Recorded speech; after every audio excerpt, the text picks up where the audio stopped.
Assalamualaikum warahmatullahi wabarakatuh. Semoga Allah selalu melindungi kita semua. Jangan lupa bersholawat kepada Nabi Muhammad Shallallahu Alaihi Wasallam, karena sholawat menjadi syafaat di hari akhir nanti. Ayo klik tombol subscribe sekarang juga, agar kamu tidak ketinggalan cerita penuh hikmah dan inspirasi. Pernahkah kamu merasa takut harus percaya pada orang asing? Apakah di balik kebaikan itu ada niat yang tak terduga? Namanya Alia Ramadhani. Usianya baru 23 tahun. Gadis berhati lembut asal Semarang ini nekat berangkat ke Arab Saudi demi membantu keuangan keluarganya. Ia percaya, bekerja di negeri orang bukan hanya tentang mencari rezeki, tapi juga tentang menata masa depan yang lebih baik.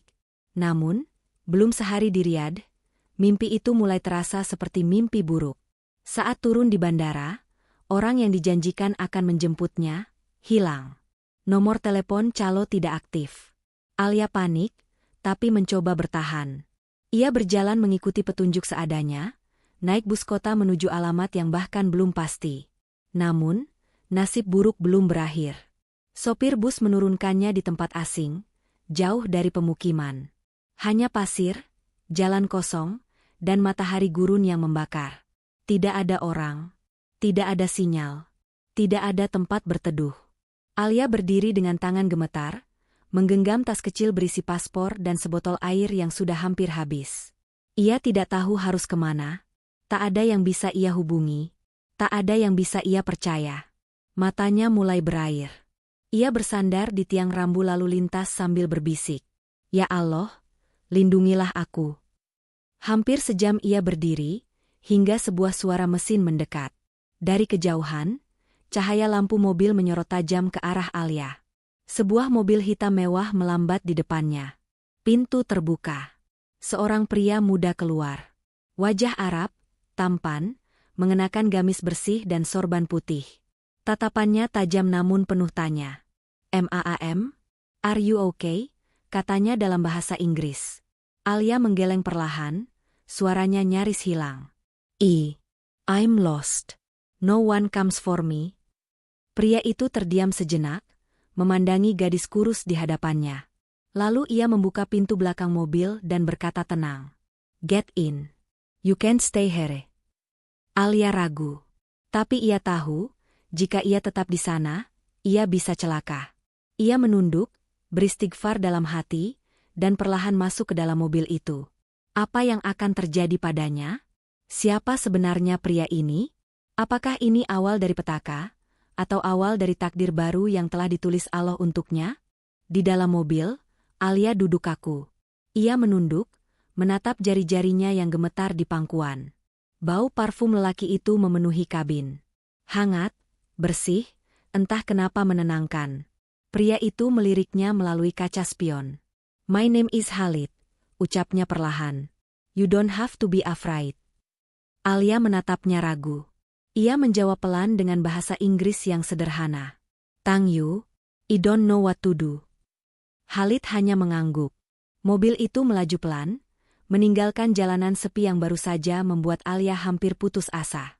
Dalam hati, ia terus membaca doa agar Allah menjaga langkahnya. Setelah sekitar 20 menit, mobil memasuki halaman rumah besar berpagar besi tinggi. Pohon kurma berjajar rapi di halaman. Cahaya lampu taman memantul di dinding krem bangunan 2 lantai yang tampak megah. Khalid turun lebih dulu, lalu membukakan pintu untuk Alia. "Come. You can stay here tonight.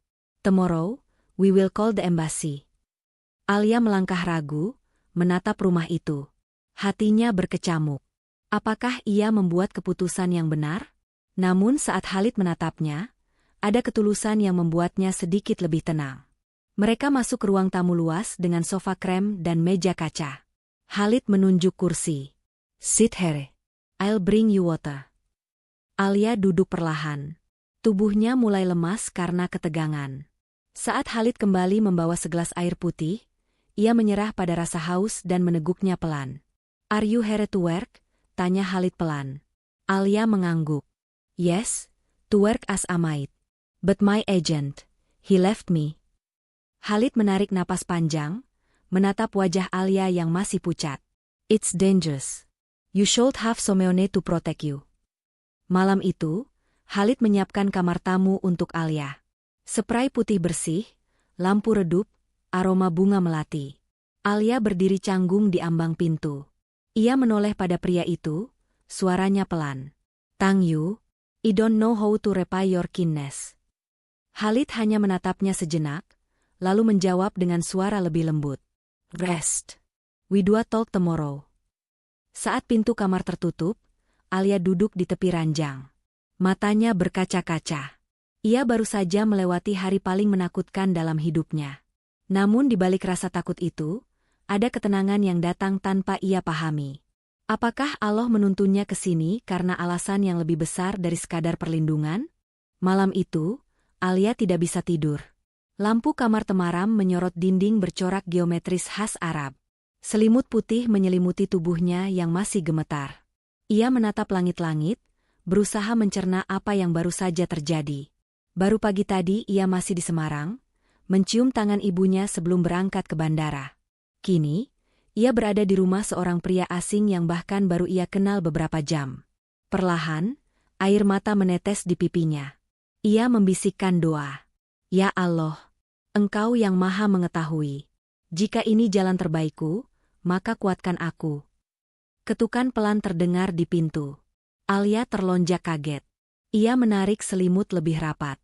Suara Khalid terdengar dari luar. "Are you okay? Do you need something?" Alia menjawab dengan suara parau. I'm fine. Tang Yu." Hening sejenak. Lalu suara Khalid terdengar lagi, lebih lembut. "You don't have to be afraid. You are safe." Langkah kaki Khalid menjauh, membuat Alia bisa menghela napas lega. Namun di hatinya, tetap ada perasaan asing yang sulit ia pahami. Pagi menjelang. Matahari riad memancar dari celah tirai. Alia bangun, merapikan selimut, lalu berdiri menatap pantulan wajahnya di cermin. Matanya sembab, tapi ada sedikit ketenangan. Di ruang makan, Khalid sudah duduk sambil membaca dokumen. Ketika Alia melangkah pelan, ia menoleh dan mengangguk. "Good morning. Have a seat." Alia duduk perlahan. Ada piring roti, semangkuk buah, dan segelas susu di depannya. "You need strength." Alia menunduk malu. "I'm sorry. I trouble you." Khalid hanya menggeleng. "No trouble. Today, I will help you call your agency. You have to decide what you want to do next." Hening sejenak. Alia menatap pria itu. Ada kejujuran dalam tatapannya. Untuk pertama kali sejak tiba di negeri ini, ia merasa tidak sepenuhnya sendiri. Saat sarapan selesai, Khalid berdiri, merapikan sorbannya. "I have meetings. My staff will help you if you need anything." Alia menatap punggungnya yang menjauh, lalu menghela napas panjang. Dalam hatinya, ia tahu, ia harus segera menentukan langkah. Tapi mengapa, setiap kali menatap mata Khalid, ada sesuatu yang bergetar di dadanya? Apakah rasa itu hanya sekadar terima kasih, atau sesuatu yang lebih? Hari itu, Alia duduk di ruang tamu yang sepi. Di depannya, telepon rumah diletakkan oleh salah seorang asisten Khalid. Nomor agensi tertulis di secari kertas. Jemarinya gemetar saat hendak menekan tombol. Dalam hati, ia terus berbisik. "Ya Allah, beri aku petunjuk." Telepon tersambung. Suara pria paruh baya terdengar di seberang. "Alia, kamu di mana saja? Kami mencarimu." Alia menelan ludah. Saya ditinggalkan di jalan kemarin. Sekarang saya ada di rumah orang yang menolong saya." "Kamu harus segera kembali. Kamu melanggar kontrak. Kalau tidak, kami laporkan." Suara itu membuat dadanya berdegup kencang. Tangannya berkeringat. Ia menutup telepon pelan. Langkah kaki Khalid terdengar dari arah koridor. Ia baru pulang dari rapat. Melihat wajah Alia yang pucat, Khalid menghampiri. "What happened?" tanyanya pelan. Alia menatapnya, suaranya gemetar. They said I must go back. Or they will report me." Khalid duduk di depannya, menatap wajah itu dengan tenang. "Do you trust them?" Alia menunduk. Air matanya jatuh. "I don't know who to trust anymore." Hening memenuhi ruangan. Khalid menatap gadis itu lama, seakan sedang mempertimbangkan sesuatu yang berat. Perlahan, ia menghela napas panjang. You have a choice. You can go back to them, or you can stay here until things are clear. Alia menatap mata Khalid. Ada sesuatu di sana. Ketegasan. Kepedulian. Namun juga keraguan yang sama besarnya dengan miliknya. If you stay, I will protect you, lanjut Khalid dengan suara yang lebih rendah. But you have to decide for yourself. Hari merambat sore. Alia duduk di kursi itu berjam-jam, memikirkan semua kemungkinan. Pulang berarti menyerahkan diri pada orang yang sudah mengkhianatinya. Bertahan berarti menggantungkan nasib pada orang asing yang baru ia kenal. Saat adzan maghrib berkumandang di kejauhan, Alia menutup mata. Air matanya masih menetes. Tapi di dalam hatinya, perlahan-lahan ia menemukan ketenangan. Ia tahu keputusannya akan mengubah seluruh jalan hidupnya. Tapi untuk pertama kalinya sejak tiba di negeri ini, ia merasa Allah menuntunnya pada sebuah keberanian yang tak pernah ia sangka ia miliki. Beberapa hari telah berlalu sejak Alia memutuskan untuk tinggal. Ia membantu di rumah Khalid dengan ringan tangan, membersihkan ruang tamu, merapikan rak buku, dan sesekali menyiapkan teh. Ia tidak dibayar. Tapi Khalid tak pernah memperlakukannya seperti pembantu. Justru setiap pagi, pria itu menyapanya dengan hormat dan menanyakan kabarnya dengan nada tulus. Di pagi yang cerah itu, Khalid berdiri di balkon sambil menyesap kopi. Alia muncul dari arah dapur, membawa nampan berisi kurma dan teh hangat. For you, katanya singkat, masih dengan senyum yang kaku tapi mulai terbiasa. Khalid menoleh, lalu tersenyum. Thank you, Alia. You don't have to do this every day. Alia mengangguk kecil. I want to. It makes me feel useful. Mereka terdiam sejenak. Hanya suara angin gurun yang mengalir melewati balkon. Lalu Khalid berkata pelan. You're different. Most people come here chasing money. But you carry something else. A strength. Alia menunduk, wajahnya memerah. Ia tidak tahu harus menjawab apa. Dalam hatinya, ia sendiri bingung dengan apa yang dirasakannya. Sejak kapan kehadiran pria itu memberi ketenangan? Sejak kapan suara langkahnya membuat jantungnya berdegup? Malamnya, Alia duduk di depan jendela kamarnya, memandangi langit Riyadh yang mulai gelap. Ia menulis di buku catatannya. Aku tidak tahu apa maksud Allah mempertemukan aku dengan Khalid. Tapi aku merasa, ada sesuatu yang berbeda. Bukan cinta yang tiba-tiba, tapi rasa tenang yang tumbuh pelan-pelan. Di luar kamar, Khalid pun duduk termenung di ruang kerjanya. Di tangannya, sebuah kalung liontin kecil terpegang erat. Itu adalah peninggalan ibunya yang selalu ia simpan. Hari ini, untuk pertama kalinya, ia berpikir, apakah mungkin ada tempat di sisinya untuk seorang wanita seperti Alia? Hari itu, Riyadh disapu angin gurun yang lebih panas dari biasanya. Alia duduk di sudut taman belakang rumah, merapikan bunga mawar yang mulai layu.